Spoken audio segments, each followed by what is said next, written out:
Well, hey guys, welcome to another episode of TJ's Chainsaw Restoration. Well, it's been a little while since I've made a video with the holiday, Christmas time, and Christmas Eve, and Christmas Day, and there's just been a lot going on, and a lot going on at work actually, which is surprising for this time of year. Also, my iPad has been gone for a couple weeks with family, so a lot of family stuff going on, so. Yeah, it's been a little bit since I've made a video. But anyway, so I've got a few things I'm going to go ahead and show you here. Not everything is beautiful. Not everything is good, but there's been a few good things that have come about. I've got an update on the Homelite 770 gear drive stick shift. One that's not good and one that is good. And then I've got a couple of saws, one that you guys see here on the bench, and another one that I didn't get a chance to make a video on. I don't remember making a video on it, but it's up and running, and the price I got it running for is just really cool. So let's get you guys turned around, and we'll give you all an update on what's going on here. Okay, we'll start with the bad news. So as you can see, the 770 is torn apart again, and yes, the death was graceful. It wasn't that bad, but it was bad. As you can see, we lost a circlip while the engine was running. A little circlip that goes on this side popped out. I think when it was at the bottom, came up to the top smashed it, and then it sent it back down towards the back. And unfortunately, it toasted one of the transfer ports on the cylinder. Had that not happened, this cylinder would have been fine. There wasn't even any scoring, but because that happened, that cylinder's toast.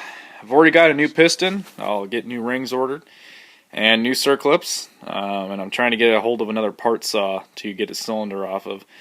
Once I get that part saw, that is going to be 3 spare part saws that all have, well, this one's got a good bottom end, this one's bottom end is corroded, but it's going to be 3 dang part saws that I'm not going to have cylinders for.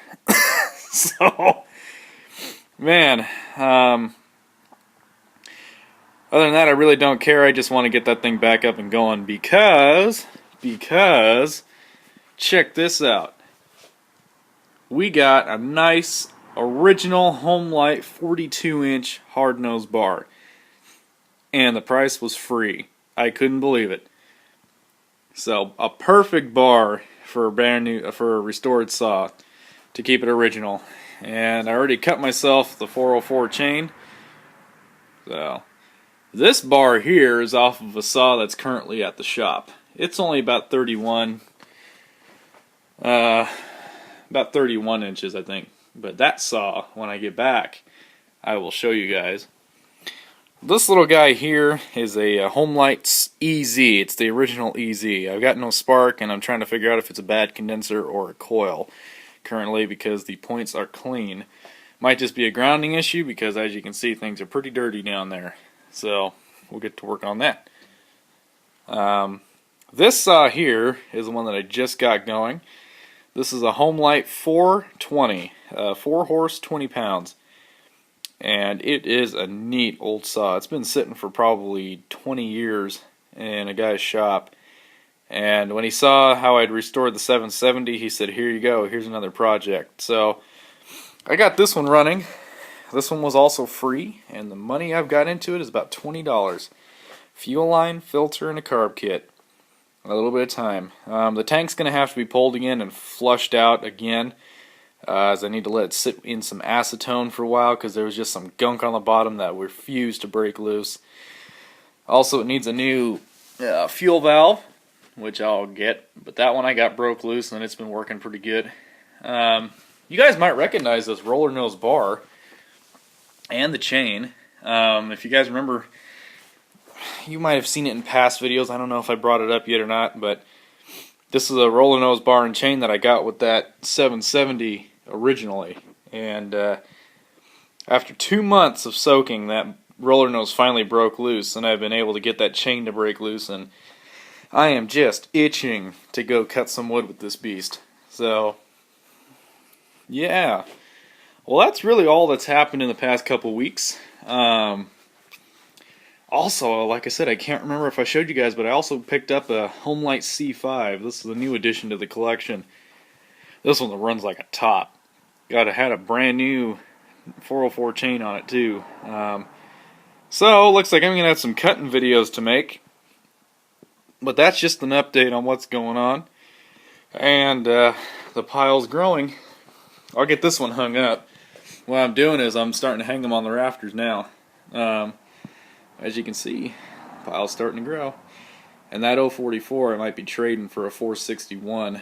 Guy really likes 044s and he might trade me. It won't be a 461 that's in good a shape as this 044, but we're going to be swapping power heads and I'll have a 461 that'll run that 32. So that'll be pretty cool. And the old Pioneers, those are still, I have to say, that Pioneer Model RA is one of my favorite big saws. I will say though, that 770 was definitely top of the list when I had that 42-inch bar on it. But unfortunately, it shortly died right after. I'm kidding you not. 5 minutes after I put the bar and chain on, that sucker died on me. I had to take it all back apart. But oh well. We're going to get that sucker running again and have another neat classic. So, let's get you guys turned back around here and we'll close this video. Well, that completes another episode of TJ's Chainsaw Restoration. Like I said, sorry it's been a little while. It's been a couple weeks. But I just decided to make a video for you and get it online real quick. So, anyhow, we'll have more videos on the way. The 770 GS I will be fixing up again, and when I get it fixed up I'll definitely get another video of it, but hopefully I can get parts in for it soon. This is super easy. I just started before I had a camera, so I'll make another video of that, and then I will make some cutting videos of the C5 and the 420 when we actually, if I can get a day off. I've been working 6 days a week. Or 7 days a week it feels like. At the shop Tuesday through Saturday, and then Sunday, Monday has just been slammed, and then the weather's starting to turn nasty again. We're actually expected to get snow here pretty soon. We got about 1/10 of an inch, so basically a dusting. But the weather's supposed to start turning nasty, so who knows if I'll be able to get any videos of cutting anytime soon, but we'll hope for the best. So until next time, guys, I don't know if I'm going to have a video up. I'll probably have one up for you next week. So Merry Christmas and a Happy New Year from TJ's Garage at TJ's Chainsaw Restoration. And I hope this year was good to you. I'll have to say it's been a pretty decent year for me. So I'm looking forward to the next year. Looking forward to more chainsaws. I'm looking forward to get my old truck running. So until the next video, guys, see ya.